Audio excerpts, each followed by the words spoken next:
That is so run-centric, and Kyle Shanahan likes to control things. Would that be the best place for him to run around and do Deshaun? What do you make of that?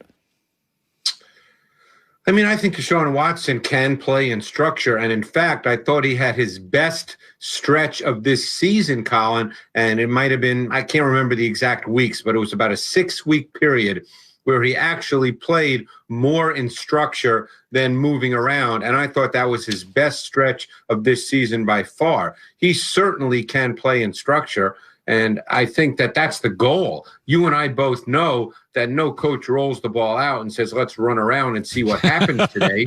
I mean, obviously, there have been times he's played not behind a great O-line, although I think the O-line got better. I think he's always walked a very fine line between playing within structure and leaving the pocket prematurely. I think he walks that line. I think because he's so good playing off schedule that he can make plays and compensate for that at times, but I don't think he has a problem playing within structure if the structure works. All right, then San Francisco would work. You know, Matt Stafford's interesting. I read a story this morning, a third of the NFL is interested in Matt Stafford, and it's like 12 years, 4 winning seasons. Now, I'm not saying it's ideal in Cleveland, but Andrew Luck went 11-5, 11-5, 11-5 with no Pro Bowlers. Deshaun Watson's winning in chaos. Carson Wentz won a division with chaos. There is a point. If Case Keenum could win that division, if Trubisky could get to the playoffs twice, if Teddy Bridgewater can win, I do look at that and I think to myself, Greg, I've seen NBA guys who have, quote, talent, and they can never win a playoff series. Like, what is it with Stafford? Is it just incompetency above? Does he do something that is problematic toward winning more games? I don't think so at all. And I think, again, it gets into that whole debate about the quarterback and the many, many other variables that lead to winning. I personally believe Matthew Stafford has special talents. And I think we've seen his physical tools over the years. I think we've seen his toughness and competitiveness over the years. So I really like Stafford based on tape study. That's all I'm responding to, based on tape study. And I've heard he's a very smart player. So I think Matthew Stafford, see, to me, and I don't know how you feel about this, Colin, we know the way NFL teams hoard draft choices. But if it's between drafting Wilson from BYU and trading for Matthew Stafford, I'm trading for Matthew Stafford in a heartbeat because I've seen him play at the NFL level at a really high level. I don't know about Wilson or Justin Fields. I don't know what they're going to do in the NFL. Good stuff. All right, I want to ask you about this. Aaron Rodgers, a lot of people were upset with Matt LaFleur. And then, and I said, listen, inside the 10-yard line, Green Bay was 2 for 9, 1 for 7 going to Devontae Adams. Aaron also had an opportunity to run. He didn't. So when you looked at it, we can blame. Sure. He got 3 interceptions from his defense in the second half. 2 times he was 3 and out. Right. So is Aaron culpable at all for the loss? How did he play? What did the film say, especially in the red zone or down inside the 10?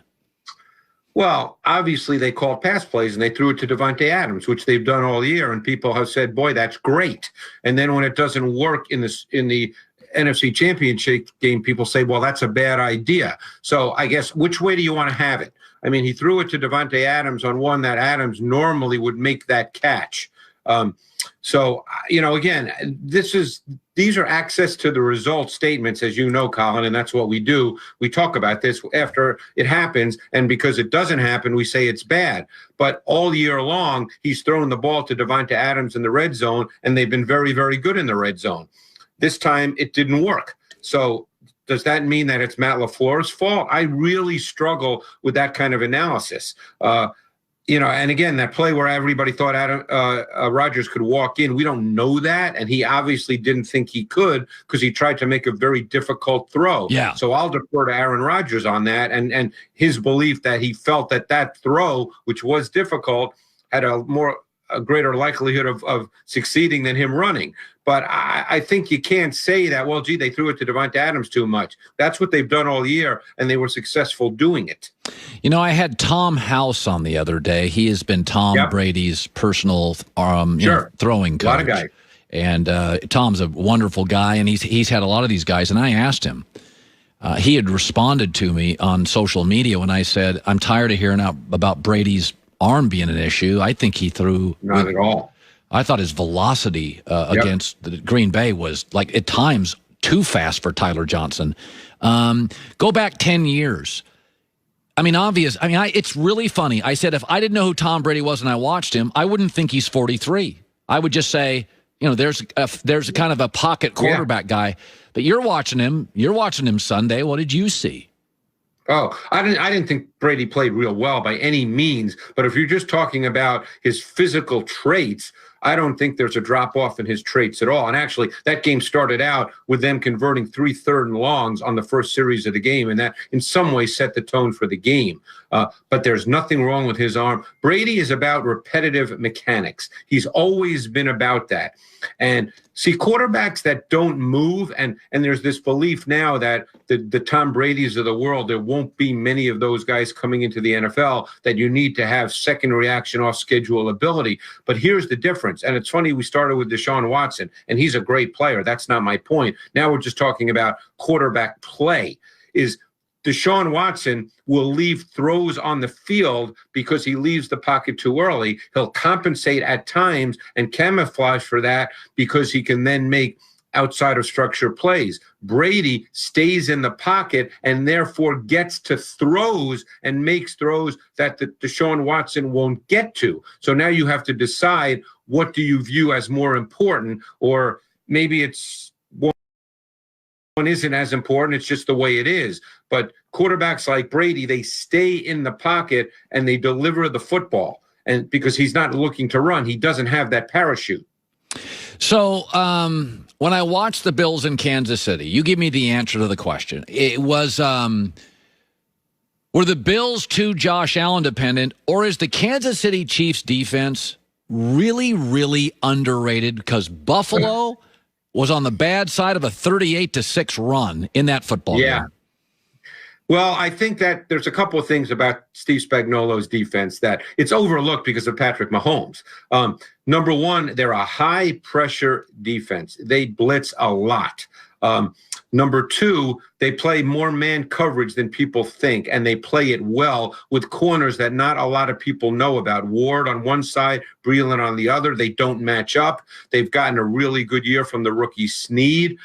So they play a lot more man coverage than people think. But they're also very multiple with their coverage concepts, and they play a lot of zone concepts, and Tyrann Mathieu is the reason they can do all that because he's so good. So what you saw was really sticky, to use Tony Romo's word, sticky man coverage. And Josh Allen did miss some throws in this game. There were a couple of times where they got him, too. They baited him into some throws where they showed something pre-snap and then disguise and late movement, and that's tough. It's tough for every quarterback. But they're high-pressure defense, and I'm sure Spags believes he can be high-pressure because his feeling is, so what if I give one up? My guy's going to put up 35. Who cares? I mean, that's so true. Yeah, I mean, really. Yeah. All right. Your big play is some Patrick Mahomes, and we always want to see that. Well, we're going to do a little tutorial here, Colin, of an RPO, because we've reached the point where every time there's a fake handoff in the backfield in the shotgun, the announcer tells us it's an RPO, and that's not the case. So let's take a look at the Tyreek Hill 71-yard play from that game, the AFC Championship game against Buffalo. And here it is. And obviously this was a killer for Buffalo. It's a 6-yard pass, and it becomes a 71-yard gain because of Hill's dynamic run after catch ability. But this was a true RPO. And the way you can tell that is with the offensive line. Look at the offensive line, the right side of their line and the back Williams. The right side of their line, starting with the offensive center, they're going to run block. And you can see that clearly. They are run blocking. And Williams clearly in the backfield makes it look like he's taking a sweep to that side. So there you get the run part of the RPO. Now, when you switch to the other side of the offensive line, the left tackle and the left guard, what they do, Colin, is they pass protect. So you get one side run blocking, you get the other side pass protecting. So now that's the RPO concept. So it's not just that there's a fake handoff in the backfield. So now what we'll do is we'll switch angles. Okay, and now you're going to see Mahomes obviously in the gun. Now the pass part of this, besides the pass protection, is Tyreek Hill in the slot is going to run a quick slant. So how does Patrick Mahomes decide what he's going to do? He reads the linebacker, Tremaine Edmonds, who's right in front of him in his vision. And as he takes the snap and he sees Edmonds immediately move to his left, he knows that the passing lane to Hill on the slant is there. So that is a true run-pass option with the offensive line both run blocking and pass protecting. Patrick Mahomes reading the Mike linebacker who tells him where to throw the football. All got smarter. Good stuff, Greg Cosell. We will talk soon, Greg. Thanks again on a Thursday.